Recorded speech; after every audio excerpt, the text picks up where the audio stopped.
Organ transplant किसी चमत्कार से कम नहीं है।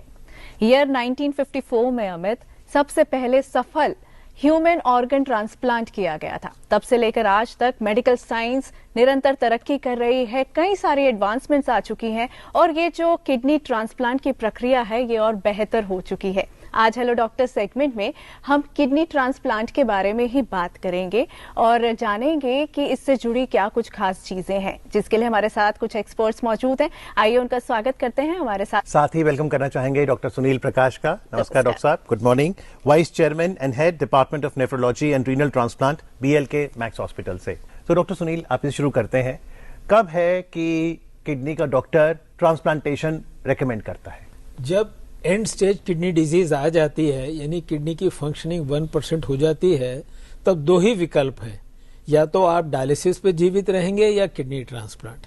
डायलिसिस की प्रॉब्लम यह है कि उसको आपको ट्वाइस ए वीक या प्रेफरेबली थ्राइस ए वीक करवाना पड़ेगा अगर आप ब्लड डायलिसिस करवा रहे हैं, और अगर आप घर की पेरिटोनियल डायलिसिस करवा रहे हैं तो उसको डेली करना पड़ता है, 3 से 4 बार डेली। तो ये काफी बोरिंग और रिपीटेटिव और एग्जॉस्टिंग हो जाता है, इसलिए लोग ट्रांसप्लांट प्रेफर करते हैं। ट्रांसप्लांट करवा के डायलिसिस बंद हो जाती है, आपको नॉर्मल लाइफ आप लीड कर सकते हैं, लेकिन आपको रेगुलरली कुछ दवाइयां खानी होती हैं, क्योंकि आपकी बॉडी उस किडनी को फॉरेनर समझ के रिजेक्ट करने के हमेशा चक्कर में रहती है। तो उसको इम्यूनोसप्रेसिव मेडिसिन कहते हैं, जो उसको रोके रिजेक्शन। डॉक्टर हिमांशु। सुनील प्रकाश, डोनर से शुरू करते हैं। कौन एलिजिबल डोनर है? एनीबडी जो 18 साल से ज्यादा है, क्योंकि वयस्क होना चाहिए, माइनर से आप नहीं ले सकते, प्रेफरेबली 65 की एज तक। 65 के बाद नॉर्मल एजिंग प्रोसेस से भी, जैसे हमारे बाल झड़ने लगते हैं, हड्डियां कमजोर होती हैं, तो किडनियां भी अधेड़ हो जाती हैं। तो नॉर्मली प्रेफर नहीं करते 65 के बाद, लेकिन there are some very healthy adults, elderly 70 तक भी मैंने किए हैं, जिनकी दोनों किडनी काफी अच्छी थी। तो उसका ब्रेक पॉइंट हम लोग लेते हैं रफली किडनी फंक्शनिंग GFR, उसको हम बोलते हैं 75-80 ml तक दोनों का जी। तो अगर 80 तक क्यूमुलेटिव आ रहा है तो हम उसको ले सकते हैं सेफली। ओके, तो क्या बच्चों में भी किडनी ट्रांसप्लांट होता है? और क्योंकि वो बच्चा है तो क्या किसी बड़े की किडनी आराम से लगाई जा सकती है? हाँ, बहुत प्यारा सवाल है। बच्चों में कॉजेज हैं जिसमें किडनी अचानक फेल हो जाती है, नेफ्रॉन ऑफ थाइसिस हैं और बहुत सारे कॉजेज हैं।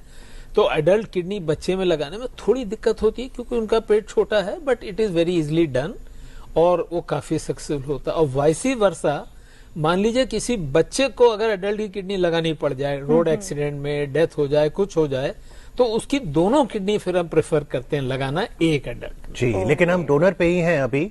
अगर हमें किडनी ट्रांसप्लांट करना है तो बहुत इंपॉर्टेंट है कि डोनर हो। तो कानून क्या कहता है? एलिजिबल डोनर अगर कोई है, कैसे हम किडनी ले? क्या ये लिविंग व्यक्ति डोनेट कर सकता है? देखिए, डोनर्स दो तरह के होते हैं। एक उससे मुझे प्रॉब्लम है सर, ये इसको हम लोग पॉलीयूरिया कहते हैं, ज्यादा यूरिन आना, अगर रफली 3 लीटर से ज्यादा पर डे हो। इसका इंपॉर्टेंट कॉजेज में एक तो लोग बाई वॉन्ट ज्यादा पानी पीते हैं। आप ज्यादा पानी पियोगे यूरिन ज्यादा आएगा। कुछ लोग कहते हैं मुंह सूख रहा है तो मुंह को गीला करने के लिए पीते रहते हैं। दूसरा, अगर किसी को डायबिटीज हो, अनकंट्रोल्ड हो, तो उनको यूरिन ज्यादा आता है। बट यह नेचुरली ट्रांसप्लांट से रिलेटेड नहीं है, लेकिन यूरिन ज्यादा आने के ये 2-3 मुख्य कारण है। और एल्डरली में अगर प्रोस्टेट हो या यूरिन के रास्ते में कोई रुकावट हो, मैं यहाँ कहना चाहूंगा कि यूरिन ज्यादा आना एक बड़ा अर्ली सिम्टम हो सकता है अर्ली क्रॉनिक किडनी डिजीज का। उसको रिस्पेक्ट करना चाहिए। सॉल्यूशन क्या है डॉक्टर साहब फिर? सोल्यूशन ये है कि उसको वॉच करें, यूरिन का टेस्ट करवाएं, उससे पता लग जाएगा शुगर है कि नहीं। एक बीमारी होती है डायबिटीज इंसिपिडस, किडनी उसे यूरिन कंसंट्रेट नहीं कर पाती तो ज्यादा मात्रा निकाल देती है। तीसरा, जैसे मैंने बताया, पॉलीडिप्सिया, आप पानी ही ज्यादा पी रहे हैं तो बॉडी को मजबूरन निकालना पड़ेगा, नहीं तो फ्लडिंग आ जाएगी बॉडी में। तो ज्यादा पानी पीना भी हानिकारक है। ज्यादा excess of everything is bad. कैसे पता चले, मतलब पानी कितना पीना चाहिए? जैसे कहते हैं कि 6 से 12 ग्लास, तो क्या ये सबके लिए फिक्स्ड है कि कुछ रूल ऑफ थंब है? लेकिन आप सोचो ना, कोई लेबर बाहर सन में दिल्ली की जून में काम कर रहा और हम आप एसी में बैठे हैं, तो हमारी वाटर रिक्वायरमेंट तो कभी इक्वल नहीं होगी। तो हमारा फिजिकल वर्क हम कितना कर रहे हैं, हमारा हीट एक्सपोजर कितना है, कितनी ह्यूमिडिटी में हम काम कर रहे हैं, हमारा बॉडी मास कितना है। 70 किलो के आदमी को ज्यादा पानी चाहिए, 50 के रफली 2 से 2.5 लीटर 8 ग्लास पानी is a good amount. Doctor Himanshu, donor और रेसिपिएंट की हम बात कर रहे थे। हेलो जी, गुड मॉर्निंग। सवाल पूछिए। हाँ, नमस्ते। मॉर्निंग शो के सभी श्रोताओं को मुझे नमस्ते है।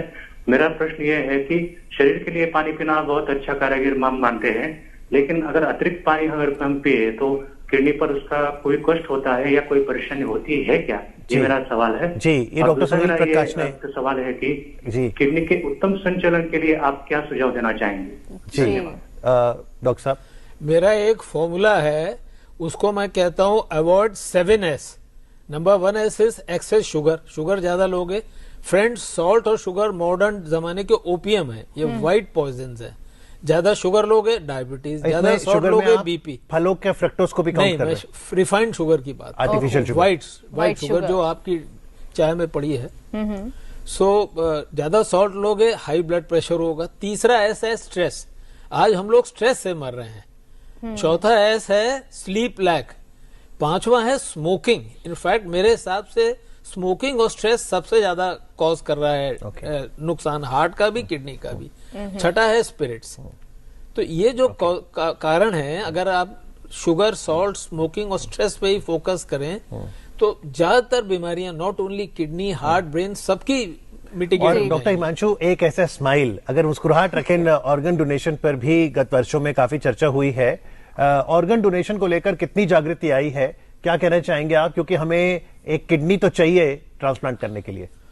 अनफॉर्चुनेटली ऑर्गन डोनेशन में, जैसा कि मेरे मित्र ने भी कहा, किडनी या तो लाइफ रिलेटेड हो, जो बड़ा इंपॉर्टेंट सोर्स है वेस्ट में वो है ब्रेन डेड किडनीज का मिलना। एक आदमी घर से निकला मोटरसाइकिल से, उसका एक्सीडेंट हो गया और ब्रेन डेड हो गया। ब्रेन डेड का मतलब विद इन 1 और 2 डेज उसका हार्ट रुक जाएगा। अब यहाँ ट्रेवेस्टी यह है कि मशीनों पे उसका हार्ट चल रहा है, ब्रेन डेड हो गया तो 1 या 2 दिन में किडनी, लिवर सब बेकार हो जाएंगे, राख हो जाएंगे। उस विंडो गोल्डन पीरियड में फॉरेन कंट्रीज में, यूएस, स्पेन इसका अग्रणी है, लोग अपने ऑर्गन्स डोनेट करते हैं। इसी को कैडेवर डोनेशन कहते हैं। इसी को ब्रेन डेड कैडेवर डोनेशन कहते हैं। और यही सबसे अच्छा सोर्स होना चाहिए, रादर देन लाइव रिलेटेड आदमी को हम मेम करें। डोनेशन में एक तो हमने लाइव रिलेटेड लोगों से किडनी की बात की, एक आपने कहा वेस्ट का जो एक कल्चर है कैडेवर, उसको प्रोत्साहित करें। एक डॉक्टर साहब, क्योंकि मेडिकल साइंस निरंतर तरक्की करती है, कई बार एनिमल्स पर, गिनी पिग पर भी एक्सपेरिमेंट्स होते हैं, क्या वो उस दिशा में कुछ प्रयास हैं? आई मस्ट कॉम्प्लीमेंट यू, बिल्कुल आपका लेटेस्ट ताजा सवाल है। इसको हम लोग कहते हैं जीनो ट्रांसप्लांट, XENO, जीनो ट्रांसप्लांट, दूसरी स्पीशीज का। और बहुत सालों से इसमें बड़ा काम चल रहा है और पिग जो हैं वो हमारे काफी क्लोज पाए गए। अब इसमें करा ये जाता है कि एक पिग के जीन्स को आइडेंटिफाई कर लेते हैं, एक प्रोस्पेक्टिव पेशेंट को जिसको किडनी चाहिए, और पिग के अंदर उसके जीन्स को चेंज कर देते हैं।